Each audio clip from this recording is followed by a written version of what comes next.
એટલે આજે સુદામદેવને ઉત્તમ બ્રાહ્મણ કહ્યો અને સુખદેવજી મહારાજે એની પત્ની સુશીલાને ગરીબ કહી કે ગરીબ બ્રાહ્મણી છે સુશીલા. એક દિવસ સુશીલાને એક બાવો આવ્યો અને કહ્યું કે તમારા પતિદેવના પરમ મિત્ર એવા દ્વારિકાધીશ છે. હવે પત્નીએ સાંભળ્યું કે પોતાના પતિના મિત્ર અને એ પણ પાછા દ્વારિકાધીશ. આજ દિન સુધી ક્યારે પતિદેવે મને કોઈ ચર્ચા કરી? વિચાર કરો કે આટલી ગરીબી છે છતાં પણ પોતાની પત્નીને ક્યારે એમ નથી કીધું કે મારો મિત્ર દ્વારિકાધીશ છે. અને આપણે તો સેલ્ફી ખેંચીને એમએલએ જોડે ફોટો પડાયો હોય તો આખા ગામમાં કહીએ. શું કહીએ? જો એમએલએ સાથે આપણે બહુ સારું બને. હા, કઈ કામ હોય તો કહેજો, આપણે એમએલએ ને બહુ સારી રીતના ઓળખીએ. હવે કોક દાડો એમએલએ આપણને ખબર ના હોય, જોયું ના હોય. હા, અને જેનો મિત્ર દ્વારિકાધીશ છે છતાં પણ પોતાની પત્નીને પણ ક્યારે નથી કીધું કે મારો મિત્ર દ્વારિકાધીશ છે. આ એક બાબા પાસેથી, સાધુ પાસેથી ખબર પડી કે દ્વારિકાધીશ મિત્ર છે. અને દ્વારિકાધીશના તો ચારે બાજુ ચર્ચા હતા. એટલે પોતાની પત્નીને વિચાર આવ્યો કે ઘરમાં ખાવાના ઠેકાણા નથી, તો લાવ મારા પતિને દ્વારિકાધીશ પાસે મોકલું તો દ્વારિકાધીશ કંઈક એવી કૃપા કરે કે પોતાના ઘરમાં પોતાના પુત્રોને સારી રીતે જમવા માટે ભોજન પણ આપે. તો આવી આશાથી સુદામદેવ ઘરે આવ્યા એટલે કહ્યું કે હે પતિદેવ, મેં એવું સાંભળ્યું કે દ્વારિકાધીશ તમારા મિત્ર છે. તમે તો ક્યારે મને કીધું નહીં. તો કે હા, ભગવાન કૃષ્ણને યાદ કર્યા. અને વિચાર કરો, કોઈ મિત્ર બાળપણમાં મળ્યો હોય, આપણે એને ભૂલી ગયા હોય અને કોક યાદ કરાવે તો આપણને યાદ આવી જાય, બાળ સ્મૃતિ આવી જાય, એને મળવાની તાલાવેલી થઈ જાય કે હા ભાઈ, બહુ મિત્ર હતો, બહુ સખા હતો, એને સાથે બહુ જ અમે બાળપણમાં બહુ મસ્તી કરી. પોતાનું બાળપણ પાછું યાદ આવી જાય. તો જે ગુરુના આશ્રમમાં, સાંદીપનીના આશ્રમમાં સાથે ભણતા હતા, એ મિત્ર બાલકૃષ્ણ યાદ આવ્યા. એટલે આજે બાલકૃષ્ણને મળવાની ઉત્કંઠા થઈ. પણ એની પત્નીએ કહ્યું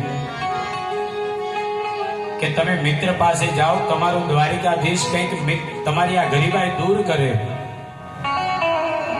તો સુદામદેવ કહે છે, હું અકિંચન છું, ક્યારે કોઈની પાસે માગું નહીં. અને તું મને એવા લોભથી મોકલે છે કે હું કંઈક માગું દ્વારિકાધીશ પાસે જઈને? હે દેવી, હું સંતોષી છું. મારા મિત્રના દર્શન કરવા તો જઉં, પણ હું એની પાસે કંઈ મેળવવા માટે ન જઈ શકું. અને જો તું મને એવા ભાવથી મોકલવા માંગતી હોય કે હું દ્વારિકાધીશ પાસેથી કંઈ માગી લાવું, તો મારે દ્વારિકા જવું નથી. પત્ની વિચાર કરે કે ગમે તેમ રીતના કૃષ્ણ પાસે પહોંચશે તો કૃષ્ણ તો એવા દયાળુ છે કે કંઈક ભલે આ નહીં માગે તો એ કંઈક તો આપ્યા વગર નહીં રહે. તો દેવીજીએ પતિને કહ્યું કે પતિદેવ, ભલે તમે કંઈ ના માગો, પણ ખાલી મિત્ર છે, તમે એના દર્શન તો કરી આવો. એ રાજા છે અને એમની આટલી બધી મોટી કીર્તિ છે, તમને જોઈને ખૂબ રાજી થઈ જશે. તો આ સુદામદેવને પણ મનમાં ઈચ્છા જાગૃત થઈ. હવે તો એને તાલાવેલી થઈ ગઈ કે હવે તો ક્યારે દ્વારિકા પહોંચું. તો પત્નીએ કહ્યું કે દ્વારિકાના રાજા છે, તમે દ્વારિકા જાઓ. તો સુદામદેવ વિચાર કરે છે કે આપવા માટે કશું છે નહીં, જાઉં તો ખરું, પણ આટલો મોટો મિત્ર હું એને શું આપી શકું? અને શાસ્ત્રમાં કહ્યું છે કે ઘણી બધી જગ્યા એવી છે કે જ્યાં ખાલી હાથે જવાય. હા, એક દેવને ત્યાં ક્યારે પણ ખાલી હાથે ન જવાય, દેવ પાસે. બીજું એક ગુરુને ત્યાં, પોતાના ગુરુને ત્યાં જઈએ,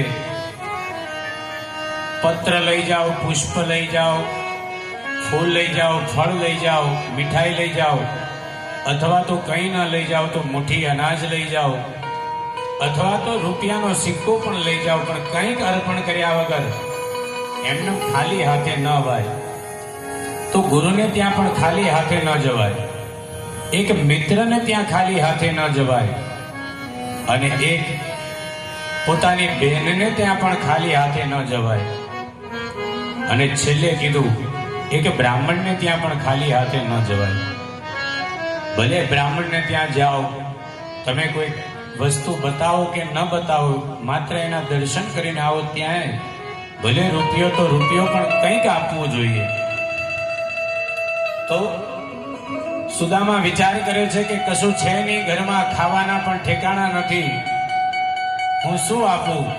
સુશીલા કે એની ચિંતા ના કરો, તમે જવાની તૈયારી કરો, હું બધી વ્યવસ્થા કરું છું. દોડતી દોડતી ગઈ, 4 ઘરે 4 અલગ અલગ એક એક મુઠ્ઠી ચોખા લઈ આવી.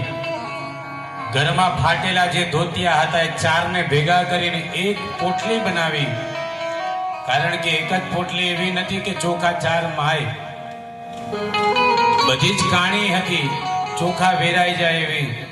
તો એકબીજા કાણા ઢાંકી અને પોટલી ભેગી કરી અને પતિદેવને આપી કે જાઓ હવે તમે દ્વારિકાધીશના દર્શન કરવા માટે. ત્યારે પોતાના બાળ સખા ભગવાન કૃષ્ણને દ્વારિકાધીશને મળવા માટે સુદામદેવ ચોખાની લાવીને આપેલી પોટલી બગીલમાં મૂકી અને ભગવાન દ્વારિકાધીશના દર્શન કરવા માટે આજે સુદામાજી નીકળ્યા છે. અહીંયા દ્વારિકાનાથને ખબર પડી કે પોતાનો મિત્ર આવવાનો છે. પગમાં ચપ્પલ નથી, દ્વારિકાધીશ વિચાર કરે છે કે આ સુદામો છે જુનાગઢ થી દ્વારિકા આવશે, આપણે આ સુદામો છે પોરબંદર થી દ્વારિકા આવશે, તો રસ્તામાં કેટલી તકલીફ પડશે. એટલે દ્વારિકાધીશે થોડા સુધી આવ્યા છે સુદામા, પગમાં ઘણા બધા કાંકરા અને કાંટા વાગ્યા છે. એટલે એક ઝાડ જોઈ અને સુદામા વિચાર કરે છે કે લાવ થોડો વિશ્રામ કરી લઉં.